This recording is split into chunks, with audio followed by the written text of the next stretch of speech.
Welcome to Self-Aware Soul. I'm Jacinta, your guide to personal and spiritual growth. Thank you for being here with me today. Today's topic is something that touches everyone on a healing journey. What does setting boundaries actually look like? We often hear the word boundaries, but how many of us were really taught how to create them? For some, it feels uncomfortable. For others, it feels selfish. But the truth is, boundaries are acts of love. Love for yourself and for others. When I first started learning about boundaries, I thought it meant pushing people away or being uncaring, saying no all the time.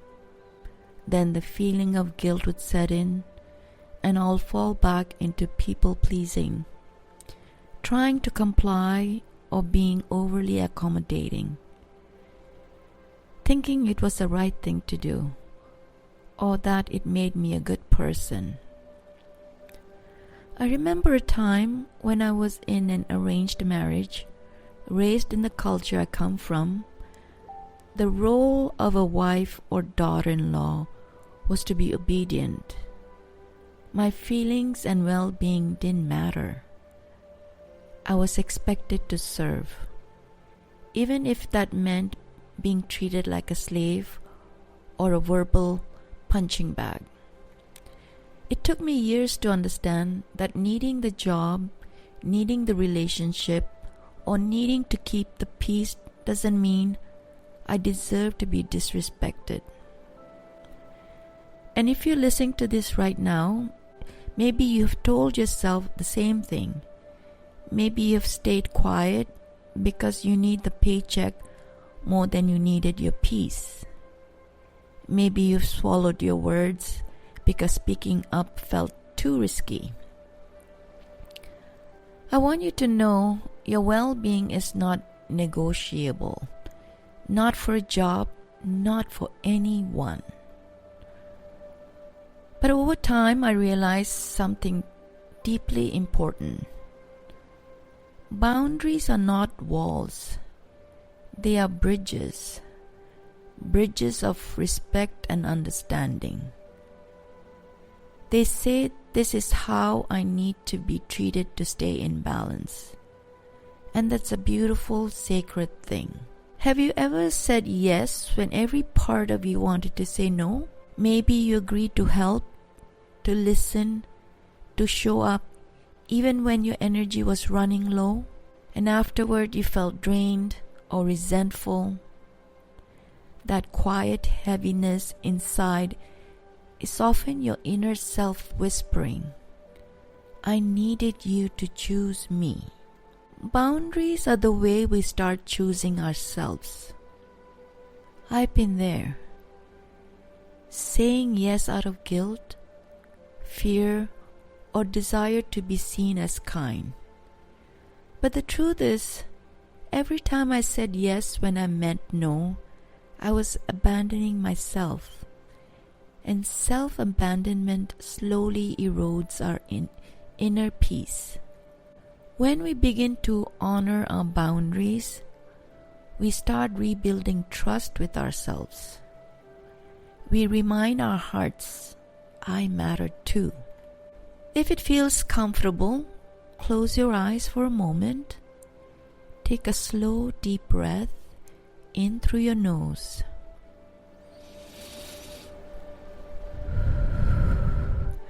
And gently exhale through your mouth. Feel your shoulders soften. Let your breath move down your belly. Now, think of a moment recently when you felt overwhelmed or stretched too thin. Ask yourself, what are my soul trying to tell me? Was it asking for rest, silence, space? You don't need to fix anything right now. Just notice. Your awareness itself is healing. Take one more slow breath in.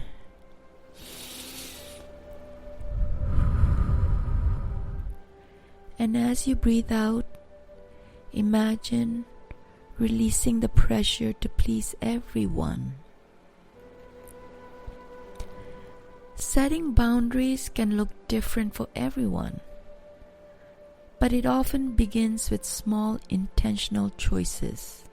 Turning off your phone for an evening to recharge. Saying, "I'd love to help, but I can't right now." Taking a pause before agreeing to something and asking, "Does this feel right for me?" Simply walking away from conversation that drain your spirit. Sometimes setting boundaries means saying less. You don't have to explain or defend your no, because your peace does not need permission. It's not always easy. For those of us who care deeply, who love to nurture, boundaries can feel like rejection. But I've learned that when we set boundaries with love, not fear, we actually deepen connection. We show others how to meet us with respect. We show them how to love us better. Yes, it might disappoint some people who were used to a version of you that never said no. But those who truly care will understand. When you stop overextending yourself, you begin to attract relationships that honor balance and mutual care. Over the years, through difficult experiences, I've learned to set boundaries and to find my voice. In work environments, I've learned to speak up to employers who were disrespectful. I didn't allow them to put me down or treat me without dignity. And I was willing to face the consequences of unemployment if that's what it took. Because my well-being mattered more than my keeping a job that disrespected me. I know that's not easy for everyone. If you are in a position where you need your job to survive, I see you. I've been there. But I also want you to start recognizing something powerful. You bring value. You contribute. You show up. You do the work. When you start to see your own worth, not just what you need from them, but what they need from you, something shifts. You realize you have a voice and you have a choice. I once had a coworker tell me, "You're bold," he said. "You must have gone through something really tough to learn to be that bold." And he was right. But here's what I discovered. My willingness to set boundaries actually earned me respect, because I was also aware of my worth, of what I contributed. When you know your value, you no longer fear standing up for your peace. Whether you're just beginning to find your voice, or you've known your worth all along but have been afraid to claim it, this is your permission slip. You deserve to be treated with respect, period. So as you move through your week, I invite you to reflect one gentle question. Where in my life do I need more space, peace, or clarity? Maybe it's in your relationships, your work, or even in the expectation you placed on yourself. Start small. You don't need to create perfect boundaries overnight. You just take one step towards honoring your truth. Over time, you'll notice something magical.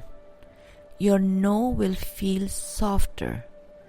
Your yes will feel lighter. And your energy will flow with ease. Before we close, take one more deep breath with me.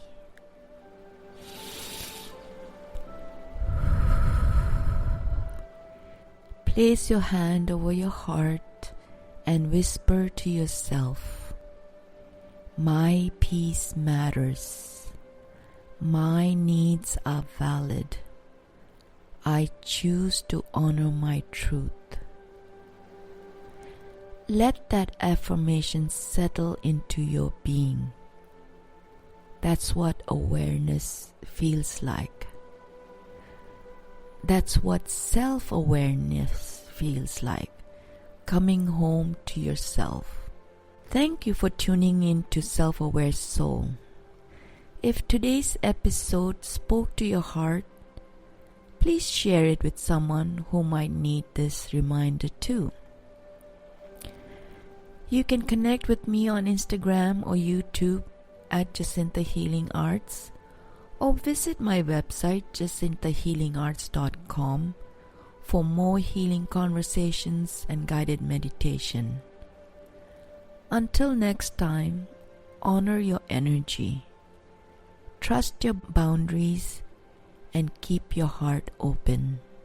Love and light.